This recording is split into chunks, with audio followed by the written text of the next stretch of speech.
তুমি আইবা গো কি ওয়াজি তো হচ্ছে আপনি বুবুর লোক নাকি যাই হোক আরে বসেন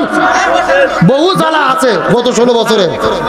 জ্বালা সকলেরই আপনি বসেন ওখানে বসে থাকেন কোনো টেনশন নাই এ আপনাকে রাগ করতেছেন আলোচনা কি চলবে 2000 ছাত্র জনতা করে হত্যা করছে না এ করেছে না আল্লামা সাইদিকে জেলবন্দি করেছে না আলেমদের ফাঁসি দিয়েছে না এখন তার কথা বললে আপনার জ্বলন উঠবে কেন কথা কর না গা এখন আবার কি ফতুয়া দেয় যে উনি তো চলে গেছে ওগুলো বলে লাভ কি তা আমার কথা আমি বললে আপনার ক্ষতি কি তার মানে আপনার জ্বলনে ওঠে তাহলে বোঝা যায় বলে লাভ আছে এ কথা কর না গা কম জ্বালা আপনারা দেন নাই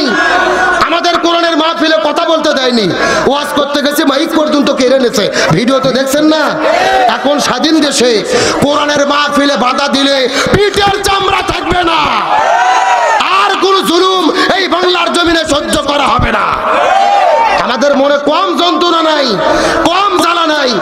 স্বৈরাচার হাসিনা যে অপকর্ম করেছে ফিরাউন নমরুদ আবু জেলকে ভার বানাইছে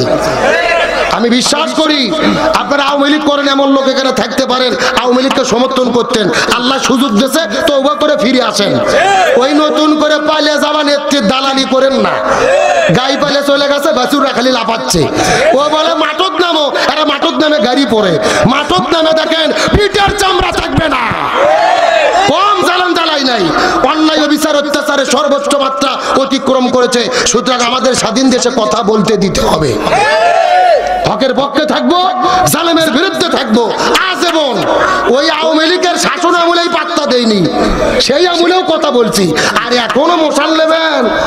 আর আমাদের যা বলবেন তাই আমাকে আপনি বলেছেন ইবাদতের ওয়াজ করেন কি ইবাদতেরই ব্যাখ্যা দিচ্ছি হ্যাঁ মাসুদ ভাই আমাকে প্রথমে বলছে যে আমরা কি ধরনের ইবাদত করতে পারি আমল কেমন হবে বলবেন কি ইবাদতের ওয়াজ হচ্ছে না এখন রাজনৈতিক ইবাদত